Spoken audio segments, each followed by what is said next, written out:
obviously, goes without saying what the result. I saw Boris Johnson elected with a majority of 80. But I don't believe this is a strong Tory government. This isn't a repeat of the Iron Lady Thatcher getting elected with what she saw as a mandate to, quote, deal with the unions. Boris himself was forced to admit that he borrowed votes to, quote, get Brexit done. But despite his right-wing populism, he is a Tory after all. And he will ultimately act in the interests of big business. And Terry, I'm sure, will tell us, and you don't have to tell the CW, who jumped through all the hoops of the existing anti-union laws brought in by Cameron in 2016, got a massive yes vote, got way over the threshold, and yet had action ruled out by an unelected establishment judge because the action was going to take place in the run up to Christmas, when of course the action would be most effective, and of course in the middle of a general election. And we have to go without saying, support the CW. So when Terry has spoken, you've got these posters, some of you have got them. We're going to take a quick photo so that we can get the word out, of course, that we support the CW in their re-ballot. And of course we've already seen how chaotic this government is. Until a few hours ago, they couldn't even nail down a date for the budget. Although they are going ahead with March 11th, we should keep that in mind about what we do on that day. And I think it's far from certain that it will last 5 years. But of course, there's only one condition on that, and that is if this movement fights this Tory government. Of course, primary in that agenda is against the threatened new anti-union laws targeted at the rail and transport unions, and I would say particularly at, but not exclusively, the RMT. And Steve Headley, the Assistant General Secretary, is going to open up our rally tonight on that. The worst thing we can do is play the waiting game and hope that Boris Johnson conveniently forgets he ever talked about having anti-union legislation. It's an old adage, comrades, but weakness invites aggression. Look at what's happened in France at the moment in the pension strike. That's pushed back and is on the verge, I think, is defeating Macron as we speak. We can't allow a repeat of what happened to the CW before Christmas. No union should be allowed to fight alone against this Tory government. Now tomorrow is 2 months to the day since we stood in Parliament Square with the RMT, John MacDonald, many of the Labour frontbench, in protest at the Queen's speech when the planned law was announced. 2 months have gone, and the silence from the TUC and frankly across the union movement is frankly deafening. But we won't and can't shut up about it. We only have the Undemocratic Trade Union Act because our movement, let's be honest, did virtually nothing to stop Cameron back in 2015, 2016. Now, we've called this meeting tonight in London, like our comrades up in Coventry called one last week. And we're going to allow all the debate and discussion that's necessary, both tonight and going forward, that we need to do. We will organise more meetings, we'll support others, such as the one being organised by the Wessex area of the RMT and Southampton Trades Council on March 7th in that city. We'll support the protests and we'll call them ourselves if necessary. But that's not what we really want. That's what's really necessary. What we really need is for the unions themselves to act. And we call on them to organise a national tour of meetings and rallies in every town and city to prepare the ground now, before the parliamentary process begins. To organise them in their name, with their authority, to explain to workers why this law is linked to the Tory and the bosses' attacks on workers. Because this law is there for a reason, to make it harder to fight for a pay rise, to make it harder to fight against job losses. But link such a campaign to action, because doing nothing or very little doesn't work. Comrades, I'm 50 now. Not long after I was born, I was I know, you're all right. In early 1971, so it wasn't around long at that stage, 250,000 workers marched through London on the TUC demonstration against Edward Heath's Tory anti-union bill, the Industrial Relations Bill. It prepared the ground for the mighty battles that eventually defeated the government and his laws. We call for the TUC, and if not them, the unions that are prepared to fight, to call a national Saturday London demonstration against Johnson's planned law and any protest that helps build that fight. This must be our message as we support all the strikes and action, including those of nearly 50,000 higher education, academic staff and lecturers that's going to start this Thursday. You'll hear about this and many other strikes tonight. Let's link them all together to win those disputes and build a fight that's going to be necessary to defeat Johnson, the Tories, and defend the right to strike.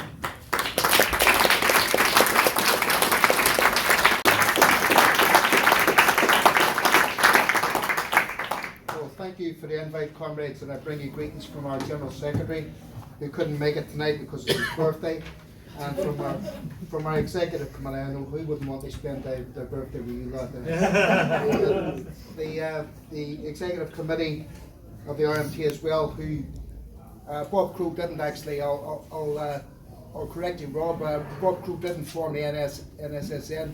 The RMT formed the NSSN, and the RMT continues to support this movement, and we have always supported this movement. So I just want to talk about what's been happening on the railway and why these laws have been brought in. We have a position where companies are making and have made billions of pounds of profit, paid out billions of dividends to their shareholders. We have a railway system that's crumbling. It's the most expensive anywhere outside of Japan, which coincidentally was privatised by the Americans after the Second World War. So the two longest privatised systems are the most expensive in the world. And customer satisfaction is at an all-time low. And we have the Tories actually implementing the RMT policies in some places, bringing the railway into public ownership. If you look at LNER, that's back in public ownership. They're going to do the same thing, the Northern Rail. There's talk about South Western Rail coming back under public ownership. Of course, it's not the kind of public ownership we want. It's not renationalisation. What it is, it's a fattening up of the system for the next privateer, the next Tory donor to come along and make another kiln out of it. That's what their idea of public ownership is. But it's quite apparent that the railway system and the system of privatisation, railway system's in chaos and privatisation is an abject failure. And if the Tories had any sense, they'd hold their hands up and just say that and get on with it and renationalise it. But the private railway companies trying to maximise their profits are trying to drive as many people out of our industry, get rid of as many jobs as they can. And one of the ways of doing this is by getting rid of guards off of trains and station staff off of stations. And anybody that buys a slide that they're going to shut ticket offices and no staff are all going to come out and help customers. Just look at what happened on London Underground. They didn't come out of those ticket offices. They just went. They were paid off. And they were given payoffs and they were made redundant. So that's what the government's plan is. They want to fatten up the system so people can extract more profit from it. And we as a union have been fighting back. And we've been fighting back in a number of places. On ScotRail we won the battle to keep the guards on the trains. On Great Western we won the battle to keep the guards on the trains. On Southern we weren't successful. And that was because other unions let us down. I'm not here to have a go at other unions, but that's the truth of it. Other unions let us down. We've won West Midlands trains, we've kept the guard on the train there. We've won Merseyrail, we've kept the guard on the train there. And the Northern Rail, we will have kept the guard on the train there as well. So it's not a bad record when you're up against not only the companies, but they're backed by the government, taxpayers' money. Every penny that those companies use, the government gives them the money. Yeah. So what we go on strike for is they're quite honest, they make it clear to the public that there's complete dissatisfaction. Workers aren't just going to have their jobs sold off. They're not going to have disabled people discriminated against because they can't get on the train. And they're not going to have the, what's that, 50 your age apparently. So they're not, Celtic beat Hearts 5-0. And we're not going to have a situation where trains are unsafe because if there's an emergency there's no guard there. We have violence spiralling out of control. And the reason why they try to bring in this laws, and I have to say on South Western Railway, we were offered exactly the same deal as we were offered on West Midlands trains. We'd settled the dispute. They then drew that deal off the table, and I think, looking back in retrospect, what they did was set up the RMT because people reacted. They put on a 27-day strike because they were absolutely furious that the deal was on the table and then pulled. 72 days of action, they've taken down there altogether now. That's what our members have sacrificed. They keep safety and accessibility on trains. And we have a position where they've said, okay, they've used that, and now they've justified bringing in the even more draconian anti-union legislation, most draconian anywhere in Europe, and trying to pin it on the back of that and say, well, look, these people are mad, they're taking 27-day strike. Anywhere else, that would have settled the dispute, but the government refused to let South West Railway settle that dispute, and they're trying to use it as a political pawn, and the misery of commuters as a political pawn to get on these anti-trade union laws. And what do these laws mean? Well, basically what they mean is what? They break our own strikes if we obey them. They're bringing in a minimum service. And the legislation hasn't been formulated yet, but what was apparent in the Queen's speech was this. In order to have a legal ballot or a legal strike, you have to have a minimum service agreement with your employers. So if you're London Underground, I have to agree with you how many of our members are going to break your strike. I might say, well, minimum service means no. And you say, well, minimum service means 90%. And I go, no, it doesn't. But the fact is, I have to reach an agreement with him before we can take strike action. So all the power is in the hands of the employers. Could be a 95% minimum service, who knows? All the power is in the hands of employers. Now, what do we do about this? Well, first of all, we've got to have the maximum unity amongst the railway unions. If anybody else is here from TSSA or ASDEF or Unite, have got a small section, not to say bygones have got to be bygones. We've got to put what happened in the past behind us, and we can all point back to things that we shouldn't have done over the years. That's got to stop now.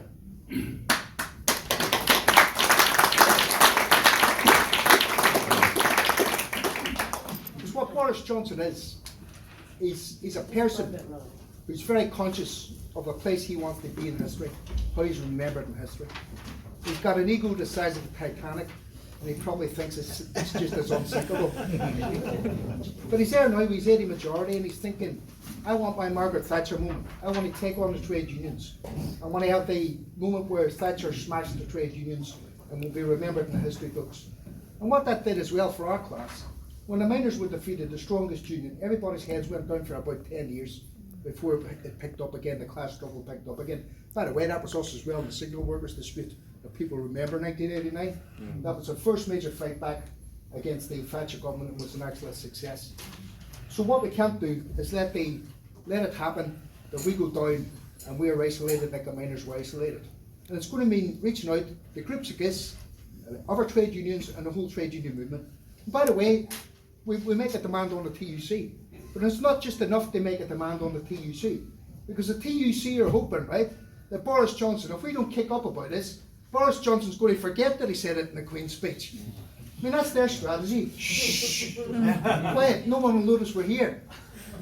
Which is absolutely ridiculous. We have to build up a momentum now to make sure that these laws are opposed. And of course, I have to be careful what I say as a full-time bureaucrat employee of the RMT. And I couldn't possibly say that we should be building up unofficial structures that can't be traced back to the trade union and will be able to call unofficial action when these laws are brought in. But if I was a rank and file trade unionist, a member of the NSSN, I maybe ought to be thinking along those lines. So I think people have to take that message, because it's all right slagging off the TUC and going, you're doing nothing. Well, if I was Francis O'Grady, I'd be going, you're doing nothing as well. No, I'm up here a respectable bureaucrat. What are you not doing? You're supposed to be the revolutionary socialists. What have you achieved? You've had a couple of meetings in central London. Well done. And that's the challenge, isn't it? We can have meetings day week. We can have meetings about meetings about meetings. The reality is, what are we going to do about it when that strike's on and those workers need supported? And people have to make that decision, are they crossing that picket line or not? Because I'll tell you what won't happen. There won't be an epiphany in the boardrooms of all the trade union leaderships, and they're all going to go, yeah, you know what? We'll just give up all our funds and they'll all be sequestrated and we'll break the law. That's not going to happen. So it'll be like the minority movement that we had in this country. It'll be like the National Shop Steward movement we had in this country. The Liaison Committee for the Defence of Trade Unions, who organised unofficial strikes. And I think people will have to look down those lines if we're going to beat these anti-union laws. That's what we'll have to be doing. Because the reality is this, there's an 80 majority now, and Jeremy Corbyn's gone. and we have a Labour Party, the leadership of a Labour Party, or potential leadership of wannabe leadership of the Labour Party. We've got the left-wing candidate, Rebecca Long-Bailey, who's prepared to sign a pledge from the Board of Deputies and launch nuclear weapons. We've got the middle-of-the-road candidate, Lisa Nandy, or I don't know which one's more right than the next. But let's just say the middle candidate, Lisa Nandy, who's prepared to sign up to the pledge from the Board of Deputies and launch nuclear weapons. And if we don't vote for either of them, we'll have the right-wing candidate who launched nuclear weapons and signed up to the pledge from the Board of Deputies. So you've got Hobson's choice there. Whatever's happened now, we're not going to have Jeremy Corbyn coming over the hill on a white charger to save us. And I wish we had 1,000 Marxists organising in the Labour Party, and we might have had a different result. But the fact is we didn't, and we haven't. So the industrial struggle is all as we've got as a working class to fight for the next 10 years. And we have a nearly majority there with the Tories. But that could go badly wrong. Macron was elected in France with a 2/3 majority in the final ballot. And the French workers have stood up and they pushed Macron back. And I believe, like Rob, if they keep pushing, they're going to win an outright victory. If it's good enough for France, it's good enough for England. Let's make solidarity more than a slogan. Let's get out there and organise a fight back.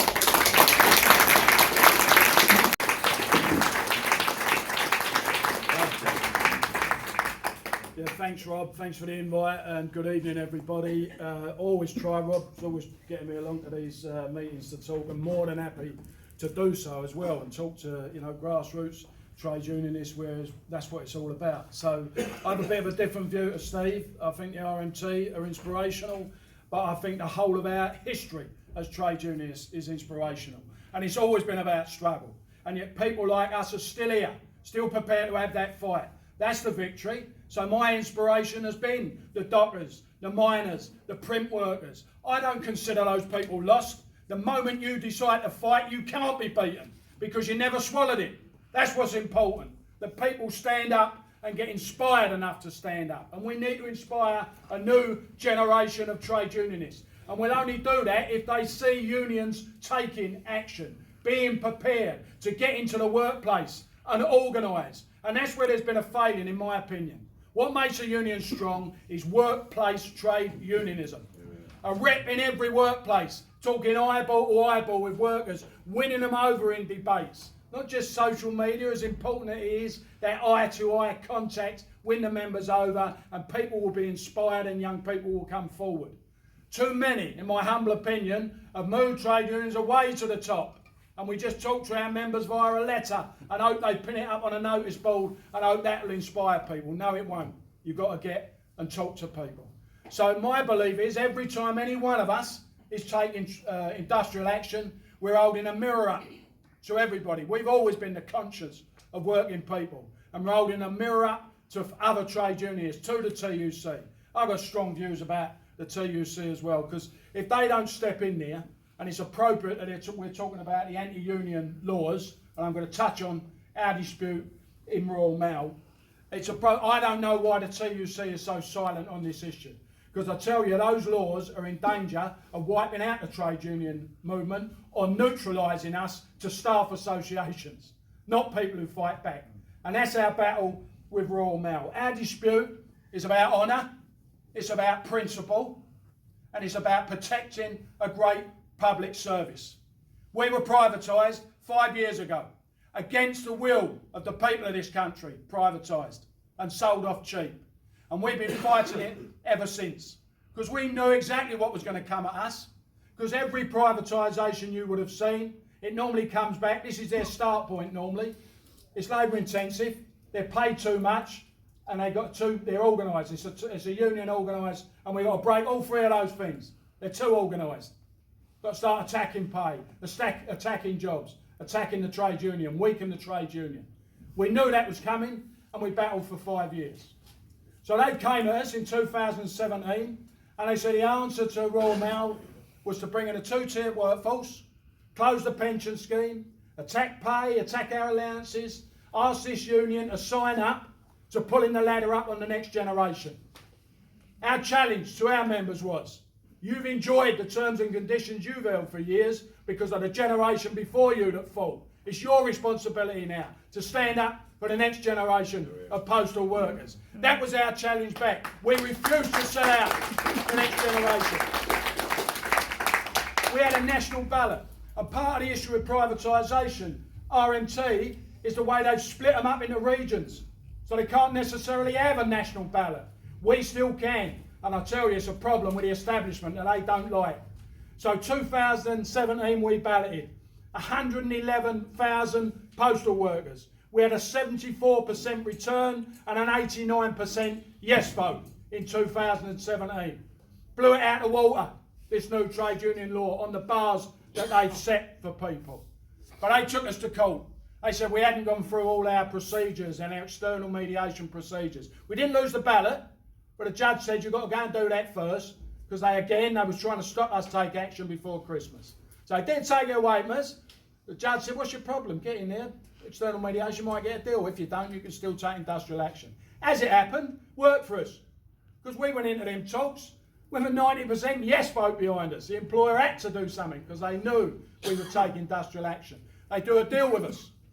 It's a good agreement and all. We called it the 4 pillars of security. We wanted to protect people's employment, standard of living and retirement security. The things all workers need in their lives is proper security in a world where it's all insecure jobs. We got that agreement. We got an agreement to take our members to a 35-hour week with paid meal breaks inside that, a 35-hour week by 2020. That's what we said in our deal.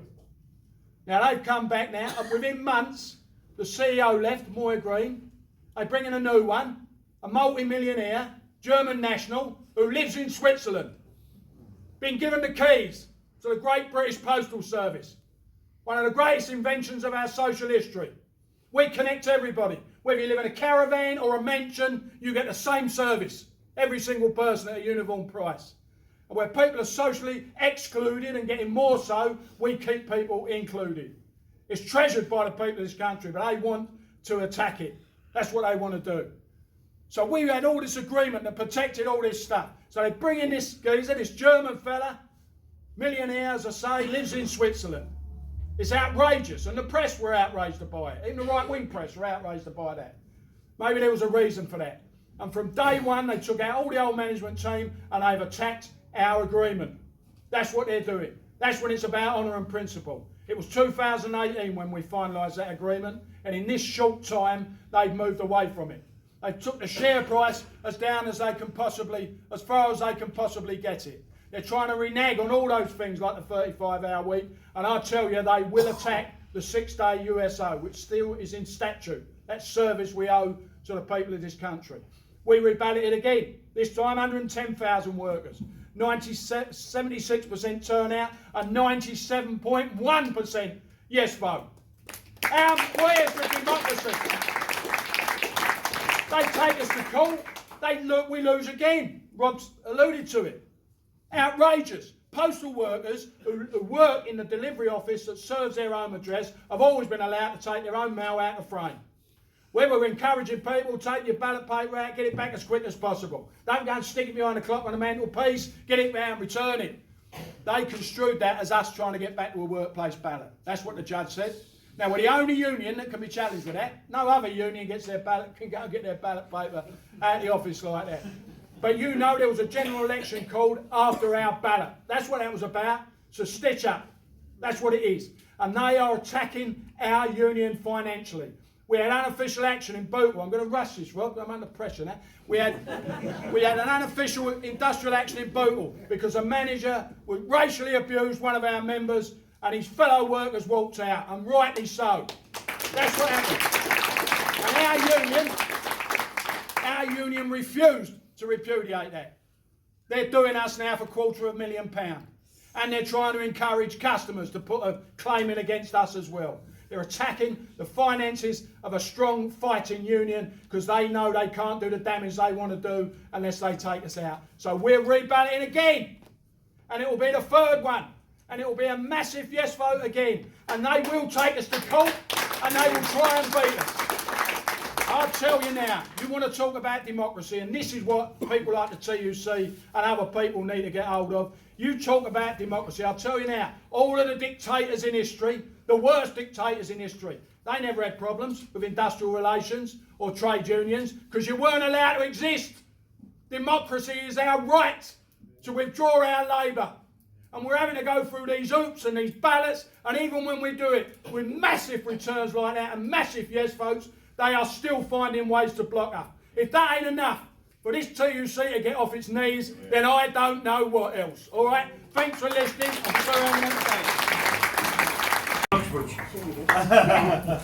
Right, well, thank you very much for letting me speak here tonight. Just a very brief history of our dispute. Last 2 years we've been fighting to save our tax office in Ealing. In their wisdom, HMRC decided a while ago that they were going to reduce all their tax offices down to 13 larger sites. The two largest sites in London are Croydon and Stratford. We're located in Ealing and we're the last tax office in West London. We are made up of people from other closing offices from around the whole area of North London. A lot of our workers are some of the poorest paid in HMRC, some are just above the minimum wage. We have a high percentage of BAME, part-time disabled carers. So we decided to fight. We've just finished in total 10 days of action. We're now in a period of reflection, but the clock is very much ticking down on our dispute. I'm just sort of doing this really quickly because we haven't got long.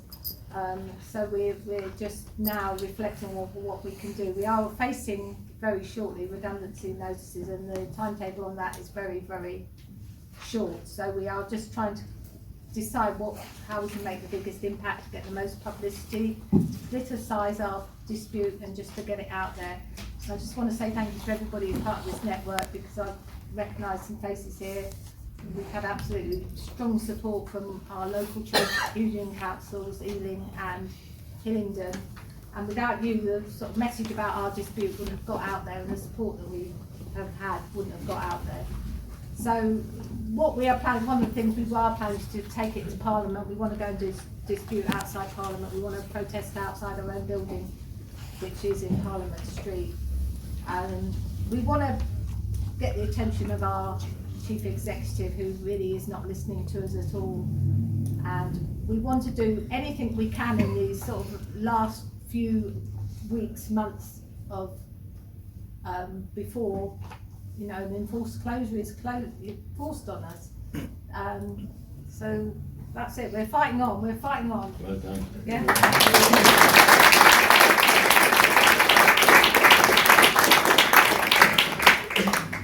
Hiya, my name's Helen Flanagan. I'm a full-time officer for PCS Union.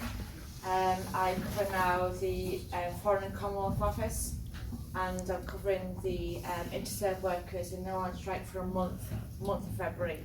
The reason it's me speaking, not interserve striking, because I've been on picket lines all morning, and now reps have actually been on training course today because they're not recognised. So the only time we can do the training for reps is during the day, so I thought, well, I think they deserve a wee bit of an evening off. Wee bit of a background of the dispute is that Interserve have held a contract for FCO for 10 years, and the government rules is that you can have 5 years, then you've got a retender. And they retendered, and they got their contract on the basis that they were going to make cost cuttings. So what they did is that they made a couple of people redundant, not mass amounts, so you can't get outraged about it, but made a few people redundant. But they also made changes to their pay dates. Now, I want to explain this to you because it sounds like quite basic and quite well, that doesn't sound too bad. So they changed their pay date from the 28th of the month to the 11th of the month. You think, well, that's all right, isn't it? They can live with that. But they made them wait 6 weeks, 28th to the 11th. And then when they got paid in the 11th of that month, paid them a month. So these workers are saying, well, what's happened to my work? What's happened to my pay? Sorry, I'm working another 2 weeks in hand. And they were saying, well, no, when you leave, you'll get that pay. Well, good for you. But as a result of the other things we're doing, was they weren't giving the workers who were working constant overtime their holiday pay for the overtime. But as a result of the strike action, we got the overtime, we got the holiday pay, and we got 2 weeks additional pay for them, and that was good, but the damage was already done. The other thing they wouldn't do is they move them from monthly salary to daily pay, so each month their wages fluctuate. They're just saying like, well, we're just ordinary workers, we're just going in the FCO in the Foreign Office, this grand estate. If you've been to it, if it's right by Westminster, beautiful building, by the way, go into it if you can. And they're being treated like shit, and they were saying, well, why can't we have our monthly salary? Well, we can't. So what they want is essentially is recognition, union recognition, and they were, most of them, well, about half of them were civil servants in the past. They got privatised and they got turned over time, and you have to listen to employees sit there to tell you, well, you've never had union recognition, and it's sort of like a Jedi mind trick to the members, saying like, well, you've never had that, and like, well, we were sat there, we actually had union recognition, and for any sort of union geeks, we've been through ACAS, yes we have, and we're going through the CAC process, yes we're doing that. I mean, we've thought of all of these things, but at the same time, these members, all they want is some sort of decent treatment, or recognition, which is what they had in the first place, and they want their employer to treat them with some sort of decency and not talk to them like they are children, which is what they currently have to deal with. And we reckon we're almost there. Well, we're all almost there. What we need now, people like yourselves in this room, to do something. So if you go into the PCS website, there's pcs.org.uk/FCO action. You can do e-action, so it sends an email to the Foreign Secretary and to the Permanent Secretary of the FCO, and asking people to, I don't know why people aren't getting their pads out, writing it all down. Write to your MP, because actually the London MPs is the one, speaking of London, the London MPs is the one that we've not got the sort of support for so far. We have 3 MPs, one of them oddly enough is West Street and side, but we've had not a lot of support from London MPs, and I don't even care whether they're shadow whatever. You can sign, there's no rules. I looked it up, there's no rules. You don't have to, you know, you can sign an EDM if you were a shadow whatever. I want to start, and it is a privilege to talk at NSSN rallies. I want to start always by thanking the NSSN for putting this on, and to say how proud I am that whenever I've been speaking at the rallies over the last couple of years, I did speak at them before the last couple of years, but since the last couple of years I've been speaking with Unite as an affiliate supporter of the NSSN, and I'm very proud of that. And a couple of times now I've taken the opportunity also to pay privilege to Robbie, and I think that matters. People matter in this struggle, and I'm going to say it, and I've said it before, Robbie Williams is everywhere in our movement, on every picket line, at every struggle, and never stops. I think there must be about 4 of them, how he gets around. So thank you, Robbie. Keep on doing that. Thank you. I need a granddad. Yeah, granddad. Listen, there's a positive note that I want to give here, and I did speak once. I was very fortunate once to speak at Durham Miners Gala, and the key to what I was trying to say at Durham Miners Gala was that there is power in the unions, but we have to really want to use that power if we're going to change society.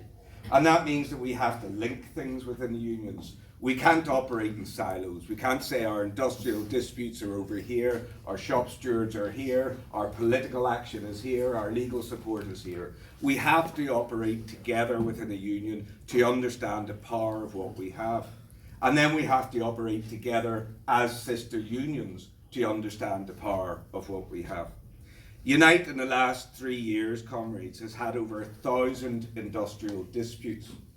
In the last 9 years, I would have lost count of the amount of demands and the amount of times that we've been taken to court and asked to repudiate industrial action, and not once have we repudiated industrial action. We have 95 ongoing disputes as of today. Ongoing disputes as of today. And we've won again and again in the courts on Besna challenge, on the Argos challenge, on the Stewards challenge, and shamefully on a challenge by a Labour council in Birmingham. We've again and again beaten employers, even with the anti-Tory laws that they fall back on. We have a strike fund of over £35 million. In each of our regions, we have a dispute team that links our industrial officer with our legal officer with our rights of civil protest. And let me talk for a second about our right of civil protest, because Len McCluskey said it previously, that if the unions are forced outside the law, they are forced outside the law. Because we will fight for what is right, and we won't stand back and allow anti-democratic laws to stop our movement from being successful in this country. And Terry said it. This is about democracy. This is about the right to withdraw your labour. What does that mean to people? To say, I want to withdraw my labour and I'm forced to go through the door of my employment, forced to give my labour to an employer when I don't want to. That's pure democracy. And if we continue to be forced to the place that we're being forced to, we will be. Robbie gave an example of the bakeries in Northern Ireland, also a wonderful example of the NHS workers, and we had a similar example in Lincolnshire. Wonderful examples of dispute. In Northern Ireland, in the bakeries, it took 1 day of saying we'll go in industrial action because the people of Northern Ireland love their bread. But I wanted to give a different example. And that's the example of Harland and Wolff. An incredible struggle.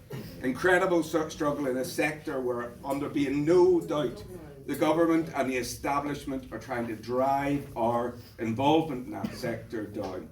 Harland and Wolff is a seminal industry in Northern Ireland. It sits next to Bombardier. I have no doubt that without the shipyards in Northern Ireland, that people would struggle to maintain the Good Friday Agreement. It is that important. And I think, and I'm pretty sure of this, that what they really wanted to do was drive us out of those shipyards and make it into flats and make it into a harbour, maybe a little museum, and maybe even in that museum you'd have seen a picture of somebody who used to make a ship in Belfast. And whenever I went across there for the Harland and Wolff dispute, we had 3 years ago over 2,000 people working in that shipyard. And over the 3 years, they had driven the contracts out of the shipyard and driven the workforce down to 150 workers. And they were fighting for their jobs. And what they did, and this should be a lesson to any Tory government that thinks that we'll go quietly into the night, they occupied their site. And we occupied it as Unite. We didn't say to them, you do it, go away from social media, you do it, we're ashamed of your actions. We said, we are occupying that site because we know that if we come out of that site, that the surveyors go into that site, and we know that the dispute is lost. Whenever the administrator came along and said, I can't continue this company as a going concern, I've got to lay people off, and we knew if you laid people off, that they'd go out and they'd find other jobs, and then the employer would have won, the liquidators would have won, the asset strippers would have won. We said to the administrator, you'll keep it as a going concern because we as Unite will back it. And if you get any liabilities, we'll step in and we'll back it, and here's the legal document to show that.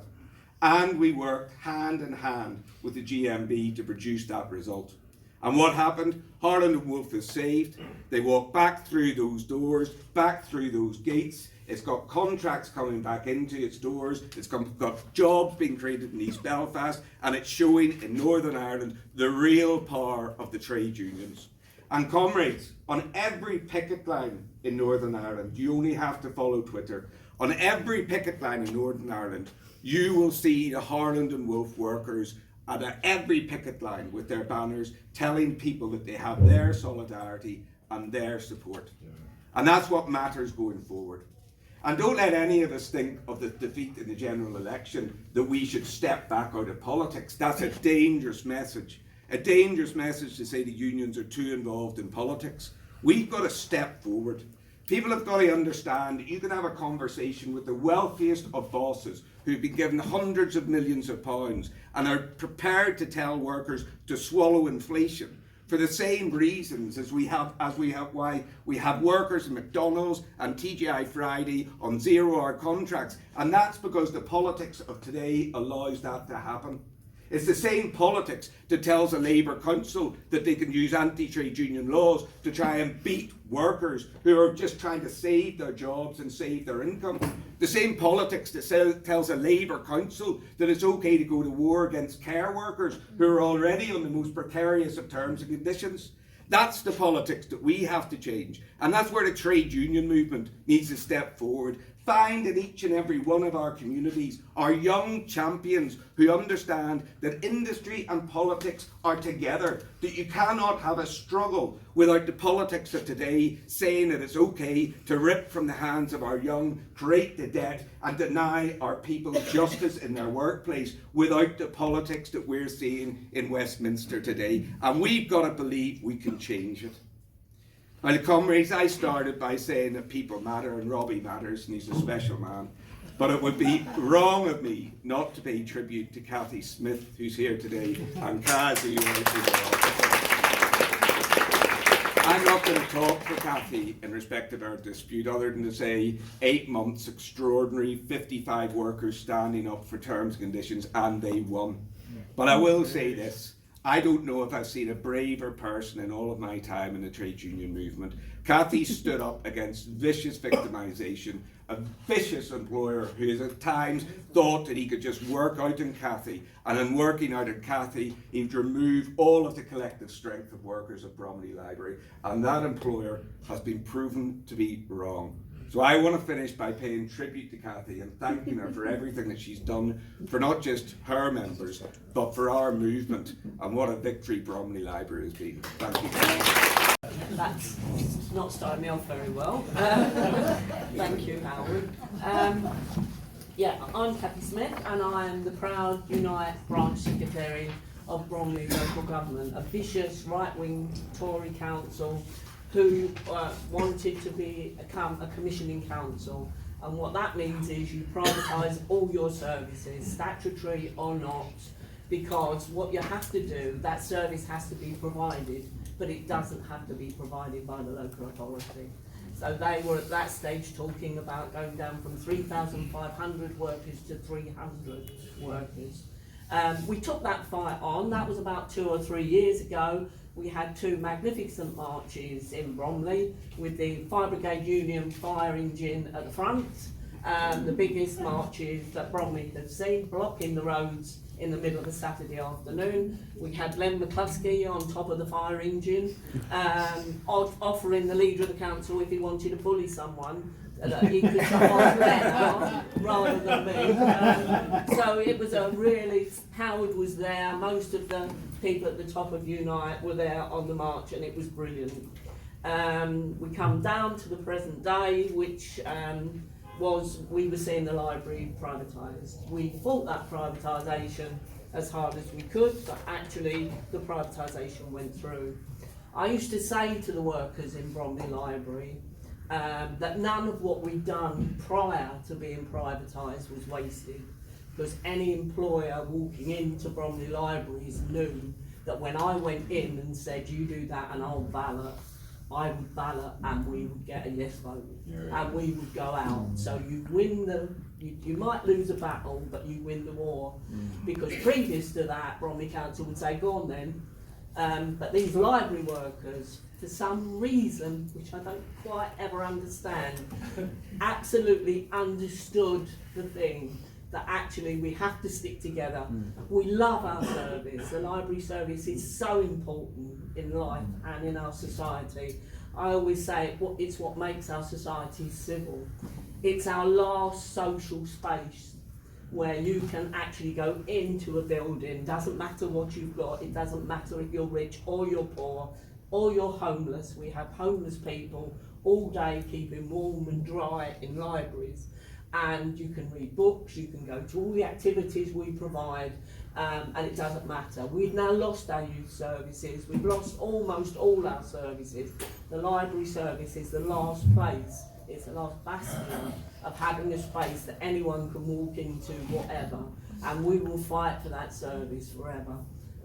Nancy knows. She's done.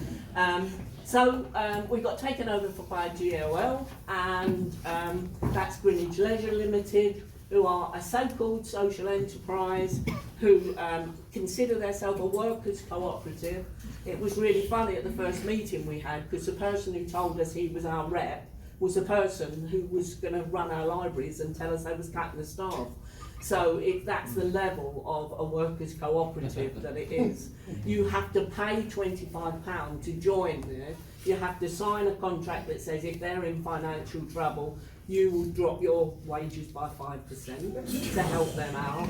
And this is what they call a social enterprise. It's vicious, it's nasty, and it's union hating, I have to tell you. Without a shadow of a doubt. There is no recognition. However, they have to recognise Bromley and Greenwich because we keep going on strike. And so they have to talk to us, they have to deal with us, because otherwise they wouldn't. And they hate it, and they really do, with a vengeance. So we had a strike the first year for jobs because they were gradually not filling vacancies and things like that. 3 weeks we got all the vacancies taken in, and we went back to work. But not very soon after that it started again. No vacancies being filled, people being asked to do jobs that were far higher than the grade they were on, being put in libraries, the lowest grade library worker, put in libraries, to run libraries, manage libraries. People were, so we decided. Well, I asked them for a meeting first. I'm quite reasonable, actually. I said, can we have a meeting? We've got problems. So they said yes, but 2 days before the meeting they cancelled it.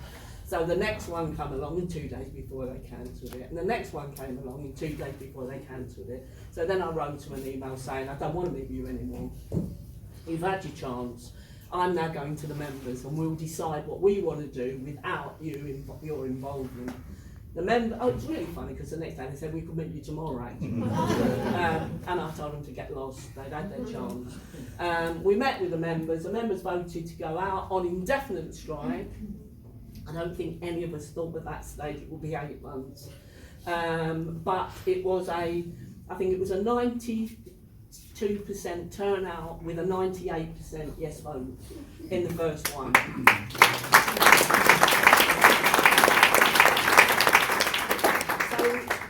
We started to strike, and this was for jobs as well as all sorts of other issues. About they were getting a 2-tier workforce where people weren't getting the increments that we're supposed to get, so there was never going to catch up with the people that had been working there for a long time. But suddenly, in the middle of this, when we were out on a very successful strike, very solid, anyone that's been to our picket line will tell you, we found talents in people that you'd never know, and we had songs with the words all changed out against them about GOL, and Rob would be there, and sorry I can't say. Yeah, was there. She was videoing us as we were singing all sorts of songs. So but GOL suddenly, in the middle of that, announced a reorganisation where there was going to be 35 job cuts out of a workforce of about 120. So it did knock it off a little bit. It didn't knock the strike off, they were solid, but it sort of changed where it was going now, because now it was a fight for jobs. It wasn't just about jobs to replace jobs, it was about jobs of the people that were there. It's probably one of the most peculiar strikes, because this group of workers are not your normal people that would go out and strike. They're very middle of the road people, very middle of the road people. But we were out for 6 months, and then we had to re-ballot. And when we re-balloted, we got a 94-point turnout and 100% yes vote. I think that is the beginning of the turning point. I have to say this, and you just have to just wait a minute, Rob, because I'm not saying it. I have to say, actually, that I stand here taking all this, and I'm the person that says, but actually, without my wonderful regional officer, One Kazam, take a stand.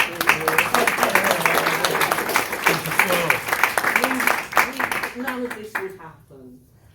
For any of you who've had regional officers, they are good and there's some not so good. Well, my one is excellent. I need leaflets, Kaz. I've got leaflets. I need this, Kaz. I've got that.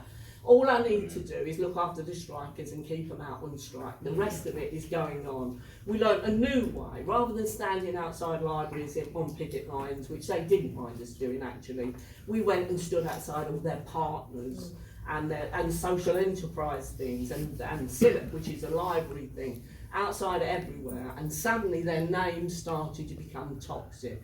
They haven't won a contract since we've been out on strike.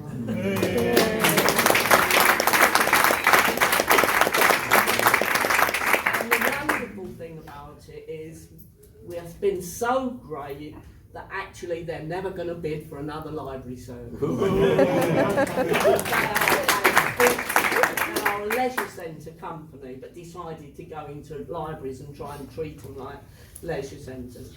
I have to also say, for people that are in this room, Suzanne sitting at the back nicely, people is we couldn't have survived without the support we got. The support we got from Unite was incredible, because it is a financial support, and you can have all the rest of it, but if your members are starving, if your members are already low-paid members, like low-paid people, and they can't feed their kids, and they can't, you gradually get the trickle back. But in our union, I think our General Secretary, and I'm not saying he's going, but our General Secretary's legacy will be that 34 million in a strike fund, because that enables those people to be out with pay. And we top that payout with pay from all over the country. Just before Christmas, the Assistant General Secretary for our sector, Suzanne, and a few other people went out and they organised for us £20,000 in a week. Wow. That was pumped into our strike. And without that, I'm not sure what we'd have done. I got a call that actually made me cry one day, where it was at a time when we were a bit dodgy with it all, and I got a call from the RMT saying our national committee has just decided to give you £1,000. That's solidarity, that's workers fighting together. And all over the country, without a doubt, and the people on the picket line. So we're back at work. It's awful. We actually quite liked being at work. We didn't know we had 33 million. Can we have a I haven't got it. But it's very difficult after 8 months to go back.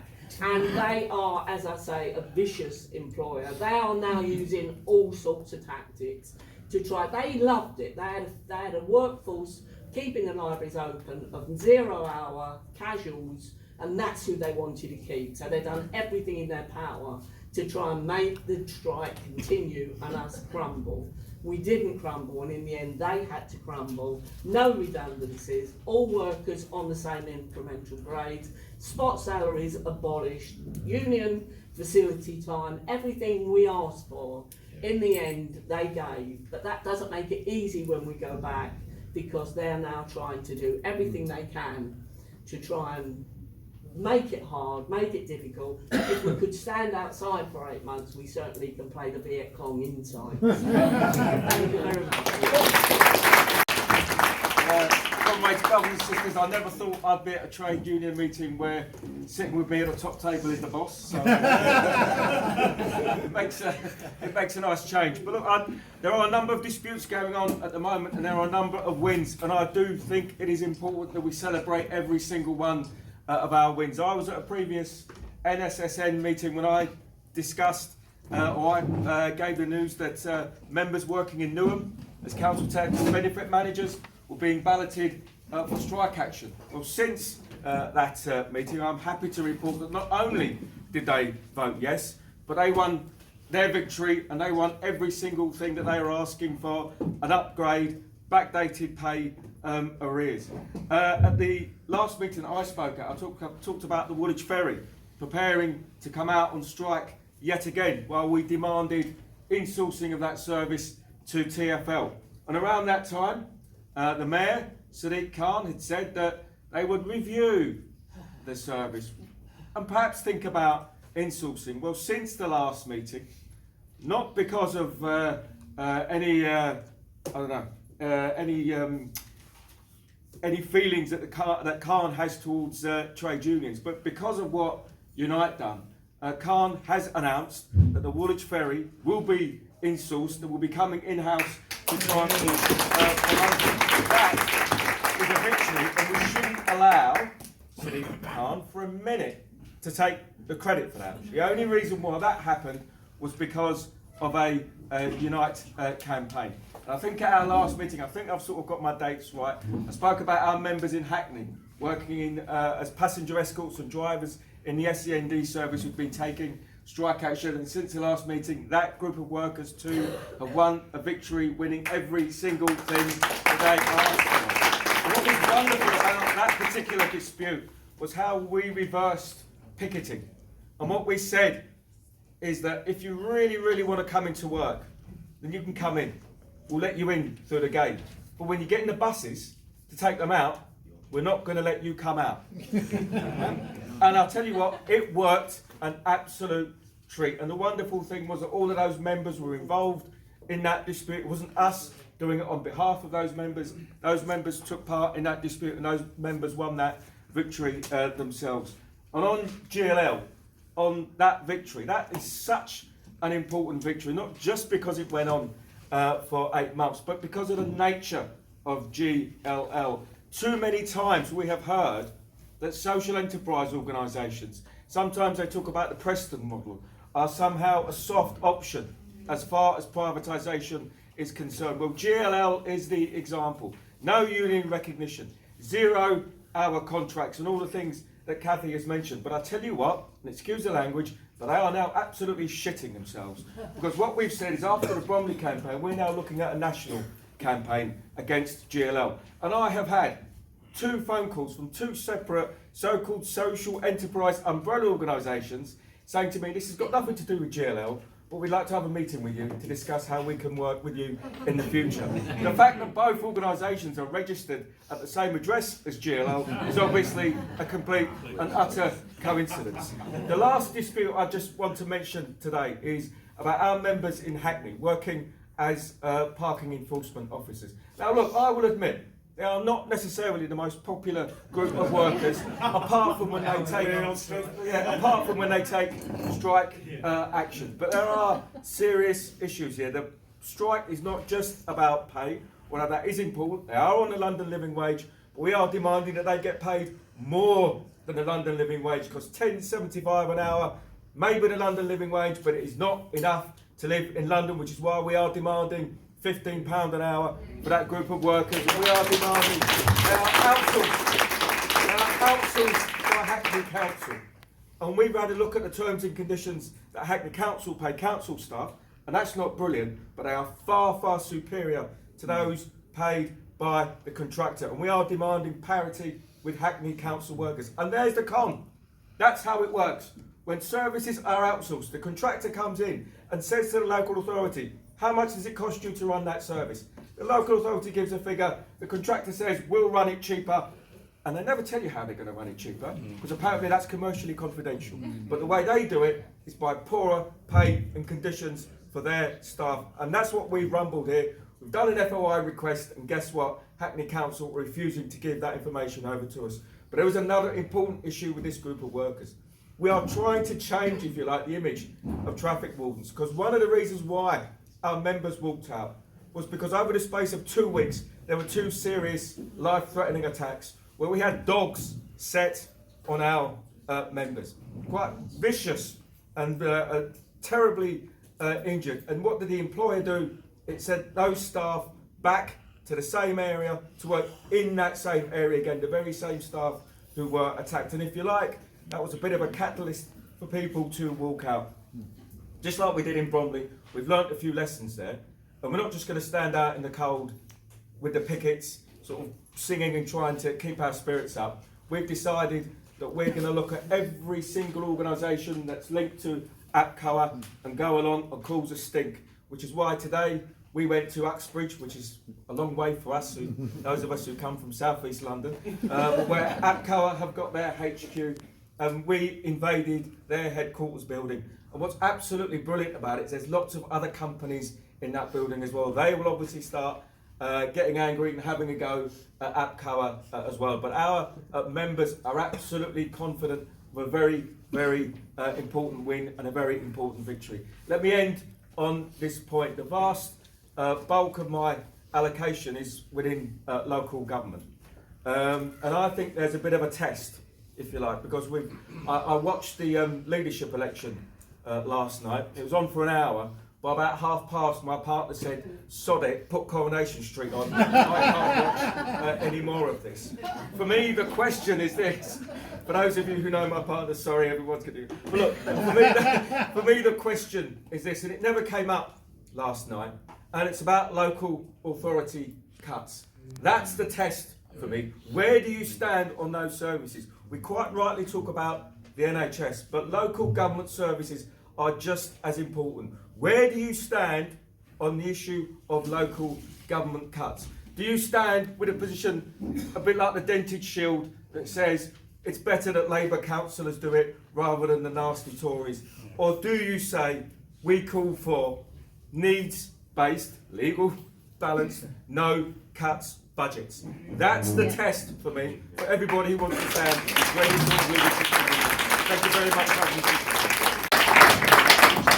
Thank you for giving me this opportunity to talk about this issue. Sneak off. Sorry, but I'm speaking at your solidarity rally. All right. You can't see it. I wanted to speak after Terry because it was like an Irishman, Welshman, and Englishman. I wanted to be able to say, is this some sort of joke or something? Okay, so I'm going to repeat what I said last time I was here, but that's because we're still fighting over the same issues. There have been some developments. We've got a dispute that's called the Four Fights dispute, and we're covering the issue of USS pensions, pay, equality and working conditions, and that includes casualisation of labour. In relation to the pension scheme, the reason that we're in dispute is because at the moment, like, we're paying into a scheme, and it seems that we're paying in £40,000 more, and at the end we'll be receiving £200,000 less in our pension scheme. Wow. So in total it's a £240,000 loss that we'll be worse off with. We're also looking at the gender pay gap within the university and BAME issues in relation to pay. If you come to Goldsmiths, in fact if you go to perhaps most universities throughout the UK, what is striking to notice, and this is particularly true of Goldsmiths, and my colleague and friend over there, she'll testify to this when we worked at Queen Mary University. If you hear working class voices, and we were in the student union at this particular time, we heard working class voices, and we both were facing out to the window, and this stuff, there's commotion going, well, there's all this noise. And in my head I thought, stuff's being lifted, something's being carried. And I turn around and it's all working class people, they're carrying stuff, they're lifting stuff, they're doing all the manual labour. The cleaners at Goldsmiths, black Africans.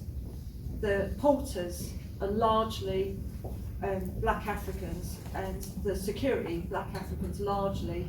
And we fought to get the cleaners brought in on an in-house contract, but we're still having problems with the other staff there. So the staff being treated in an appalling way. We've had one member of staff, one of the security, who's actually struck by a student who's hit in the face, and the university failed to do anything about that.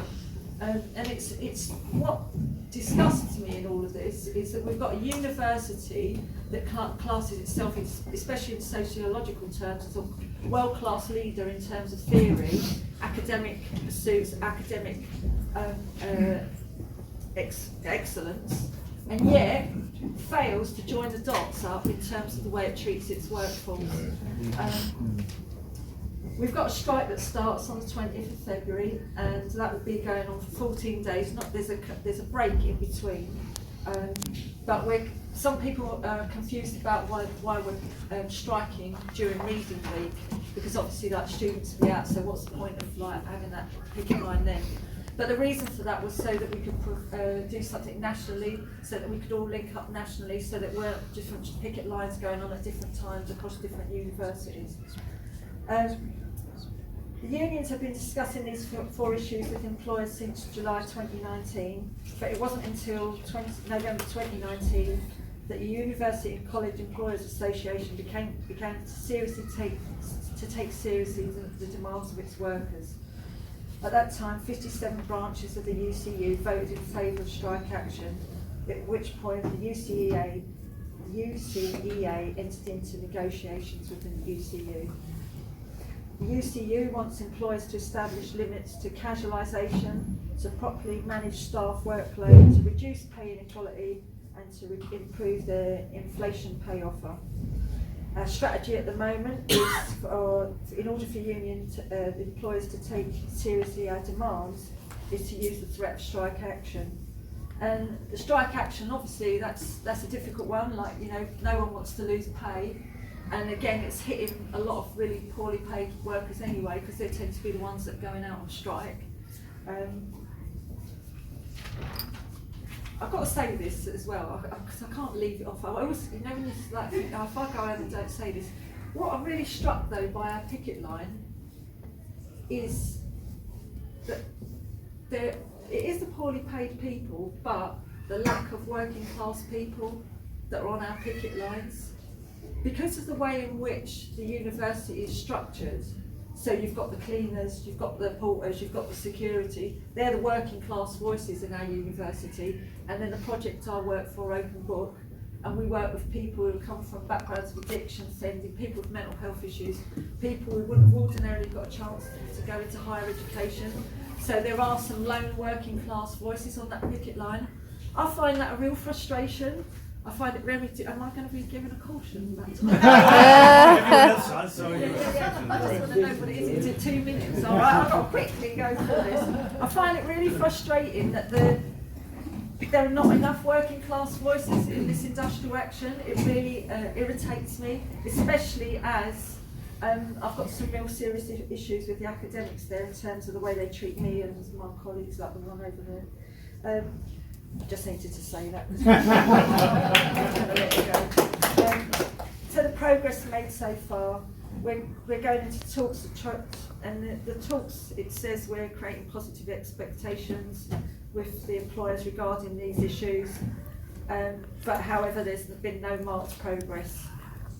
UCU states that it's been prepared to compromise, preferring national agreements, and is prepared to recognise the employer's wish to retain institutional level flexibility, agreeing a national framework for the issues, with each university able to implement this in its own way. I actually think that's dangerous, and that kind of takes me back into the thing to do with demutualising the pension scheme. If we split up on any issue, we will never be able to come out in the way we are now. I actually would oppose this. I don't think the UCU is right in like compromising on this issue, because it's this issue that's the most important to me, because that's the thing that gives us the most force, that gives us the most power by sticking to